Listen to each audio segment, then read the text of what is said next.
বিশ্বনবী সাল্লাল্লাহু আলাইহি ওয়াসাল্লাম স্বপ্ন দেখলেন, বিশ্বনবী দুধ খাচ্ছেন, আঙ্গুলের ভেতর দিয়ে ফাঁক দিয়ে দুধ বের হয়, বিশ্বনবী দুধ খাচ্ছেন।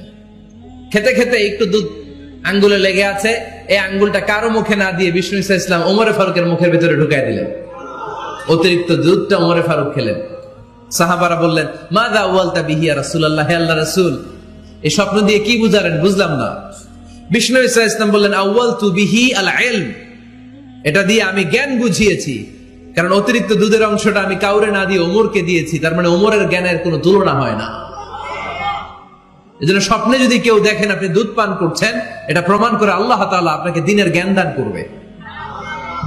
আবার বিশ্বনবী সাল্লাল্লাহু আলাইহি ওয়াসাল্লাম আবার আরেক রাতে স্বপ্ন দেখলেন, সাহাবারা লাইন ধরে বিশ্বনবীর সামনে দাঁড়ানো, কোন সাহাবার জামা নাভি পর্যন্ত, কোন সাহাবার জামা হাঁটু পর্যন্ত, কোন সাহাবার জামা টাকনু পর্যন্ত, কোন সাহাবার জামা আরো ছোট, কিন্তু ওমরে ফারুকের জামা বিশ্বনবী দেখলেন এত বড়, টেনে হিচড়ে হিচড়ে বিশ্বনবীর সাথে চলছে।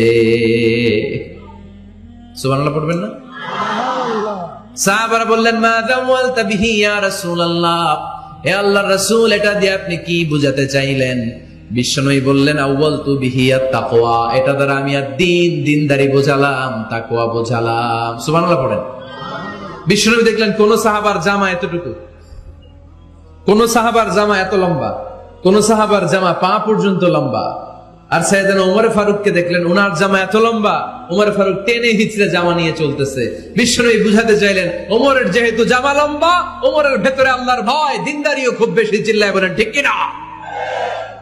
জ্ঞানও দিয়েছেন, আবার দ্বীনদারিও দিয়েছেন। এই দুইটা জিনিস যদি থাকে, এই পৃথিবীতে তাকে সফল রাষ্ট্রনায়ক বানায় দেয় কে? প্রভু তুমি বলেছ রাসূল দেবে না, বলনি দেবে না ওমর, বলনি দেবে না হামজা তারিক, খালিদ বিজয় সমর। প্রভু তুমি বলেছ রাসূল দেবে না, বলনি দেবে না ওমর, বলনি দেবে না হামজা তারিক, খালিদ বিজয় সমর। প্রভু তুমি বলেছ রাসূল দেবে না। আল্লাহু আকবার। একটা ওমর দরকার। কয়জন দরকার? কয়জন দরকার? এই পুরা উম্মাহ, মুসলিম উম্মার মধ্যে ওনার পজিশন নাম্বার 3। ওমর ফারুকের পজিশন নাম্বার 1 নম্বর পজিশন বিশ্বনবীর সাল্লাল্লাহু আলাইহি ওয়াসাল্লাম। দ্বিতীয় পজিশন আবু বকর। আর 3 নম্বর পজিশন সুবহানাল্লাহ পড়বেন না? আশারাতুল মুবাশশিরিনা বিল জান্নাহ, জান্নাতের সুসংবাদ প্রাপ্ত অনেক সাহাবার কথা হাদিসে পাওয়া যায়, কিন্তু এক হাদিসে আল্লাহ রাসূল সাল্লাল্লাহু আলাইহি ওয়াসাল্লাম 10 জন সাহাবীর কথা বলেছেন। ওই 10 জনের ভেতরে সাইয়েদনা ওমর ফারুক আছে না নাই? আবার ওমর ফারুক ছিলেন বিশ্বনবীর শ্বশুর। সাইয়েদনা ওমর ফারুকের কন্যা হাফসা রাদিয়াল্লাহু তাআলা আনহাকে বিশ্বনবী বিয়ে করে ওমর ফারুকের জামাই হয়েছে, আর ওমর ফারুককে বিশ্বনবী শ্বশুর বানিয়েছে। সুবহানাল্লাহ পড়েন। আগে জানতেন এটা? ওমর ফারুক রাদিয়াল্লাহু তাআলা আনহু যে বিশ্বনবীর শ্বশুর ছিল, এটা আজকে প্রথম জানলেন। কে কে দেখি? দেখছেন? অনেকেই জানে না। মাশাআল্লাহ, হাত নামান, আমরা জেনে নিব, জানতে কোনো সমস্যা নাই। বাঁচতে হলে জানতে হবে। বাঁচতে হলে কি করতে হবে? জানতে হবে। 4 জন খলিফার 2 জন হচ্ছে বিশ্বনবীর মেয়ের জামাই, বাকি 2 জন হচ্ছে বিশ্বনবীর শ্বশুর। সাইয়েদনা উসমান রাদিয়াল্লাহু তাআলা আনহুর কাছে বিশ্বনবী সাল্লাল্লাহু আলাইহি ওয়াসাল্লাম 2 কন্যাকে বিয়ে দিয়েছেন। বিশ্বনবী সাল্লাল্লাহু আলাইহি ওয়াসাল্লামের মোট কন্যা 4 জন। কয়জন? বড় মেয়ের নাম যায়েনব রাদিয়াল্লাহু তাআলা আনহা, ওনার স্বামীর নাম ছিল আবুল আস ইবনে রাবি'। তারপরের মেয়ের নাম হচ্ছে উম্মে কুলসুম, ওনাকে বিয়ে দিয়েছিলেন বিশ্বনবী সাইয়েদনা ওসমান রাদিয়াল্লাহু তাআলা আনহুর সাথে। উম্মে কুলসুম রাদিয়াল্লাহু তাআলা আনহার ইন্তেকালের পরে আরেক মেয়ে রুকাইয়াকে বিশ্বনবী সাইয়েদনা ওসমানের কাছে আবার বিয়ে দিয়ে দিলেন। সুবহানাল্লাহ পড়েন। আর সবচেয়ে ছোট্ট কন্যা ফাতেমা রাদিয়াল্লাহু তাআলা আনহাকে বিয়ে দিয়ে দিলেন নিজের চাচাতো ভাই সাইয়েদনা আলী রাদিয়াল্লাহু তাআলা আনহুর সাথে। তার মানে সাইয়েদনা ওসমান আর সাইয়েদনা আলী ছিল বিশ্বনবীর মেয়ের জামাই, ঠিক কিনা? আর সাইয়েদনা আবু বকর রাদিয়াল্লাহু তাআলা আনহুর কন্যা আয়েশা রাদিয়াল্লাহু তাআলা আনহাকে বিশ্বনবী বিয়ে করে আবু বকর রাদিয়াল্লাহু তাআলা আনহুকে বানালেন শ্বশুর। আর ওমর ফারুকের কন্যা হাফসা রাদিয়াল্লাহু তাআলা আনহাকে বিয়ে করে ওমর ফারুককেও বানালেন শ্বশুর। তাহলে 4 খলিফার 2 জন জামাই, 2 জন, আওয়াজ করে বলতে হবে 4 খলিফার 2 জন, বাকি 2 জন।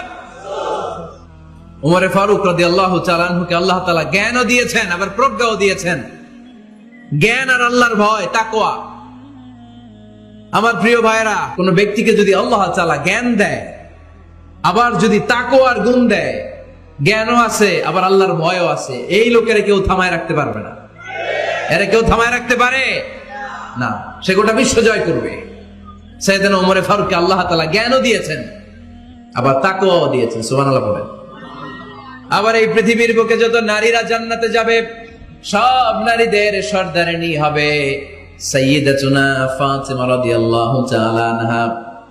এই দুনিয়াতে যত যুবকরা জান্নাতে যাবে, তাদের সর্দার হবে সাইয়েদনা হাসান আর হুসাইন রাদিয়াল্লাহু তাআলা আনহুমা। আর এই দুনিয়ার বুকে যত বয়স্ক মানুষেরা জান্নাতে ঢুকবে, তাদের নেতৃত্ব দিবেন সাইয়েদনা আবু বকর আর সাইয়েদনা ওমর। বয়স্ক যারা আছেন, আপনাদের নেতৃত্ব দিবে কে? সাইয়েদনা আবু বকর, সাইয়েদনা ওমর। আর ইয়াং যারা তোমরা এসেছো, তোমরা যখন জান্নাতে ঢুকবে, তোমাদের লিডারশিপ নিবে কে? হাসান আর হুসাইন রাদিয়াল্লাহু তাআলা আনহুমা। আর নারীরা যারা জান্নাতে প্রবেশ করবে, এই নারীদের নেতৃত্ব দিবে বিশ্বনবীর কলিজার টুকরা, নয়নের পুটুলি সাইয়্যিদাতুনা ফাতিমা রাদিয়াল্লাহু তাআলা। সুবহানাল্লাহ পড়বেন না?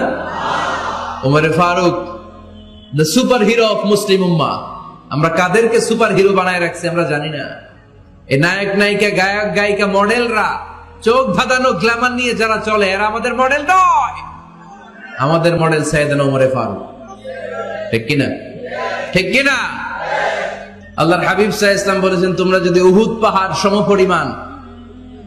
পাহাড় সমপরিমাণ স্বর্ণ যদি আল্লাহর রাস্তায় দান করে দাও, আমার সাহাবারা যে 1 মুঠ দান করেছিল, ওই 1 মুঠ দানের সমান হবে না। এজন্য খবরদার, লা তাসুব্বু আসহাবি, আমার সাহাবাদেরকে গালি দিও না। কারণ আমার সাহাবাদের যুগ হচ্ছে শ্রেষ্ঠ যুগ, তাবেঈদের যুগ, আমার নবীর যুগ। আমার নবীর যুগ সবচাইতে শ্রেষ্ঠ যুগ। নাকি এখন যে বিজ্ঞানের উৎকর্ষতার যুগ, আমাদের রকেট আছে, রকেট লঞ্চার আছে, ব্যালিস্টিক ক্ষেপণাস্ত্র আছে, আমরা বঙ্গবন্ধু স্যাটেলাইট আকাশে পাঠিয়েছি, গোটা বিশ্বকে আমরা চোখ ধাঁধানো অনেক কিছু দিয়েছি। তাই বলে কি আমাদের যুগ শ্রেষ্ঠ যুগ? কথা বলেন। খায়রুল কুরুনি কারনি, আল্লাহর হাবিব সাল্লাল্লাহু আলাইহি ওয়াসাল্লাম বললেন, আমার যুগ শ্রেষ্ঠ যুগ। সুম্মাল্লাযীনা ইয়ালুনাহুম, এরপর আমার সাহাবীদের যুগ শ্রেষ্ঠ যুগ। সুম্মাল্লাযীনা ইয়ালুনাহুম, এরপর আমার তাবেঈদের যুগ শ্রেষ্ঠ যুগ। ঠিক কি না? তাহলে শ্রেষ্ঠত্বের মানদণ্ডে ওনারা উত্তীর্ণ। রাদিয়াল্লাহু আনহুম ওয়া রাদু আন, আল্লাহ তাদের উপর সন্তুষ্ট, সাহাবাদের উপর। আবার সাহাবারাও আল্লাহর উপর সন্তুষ্ট, পড়েন সুবহানাল্লাহ।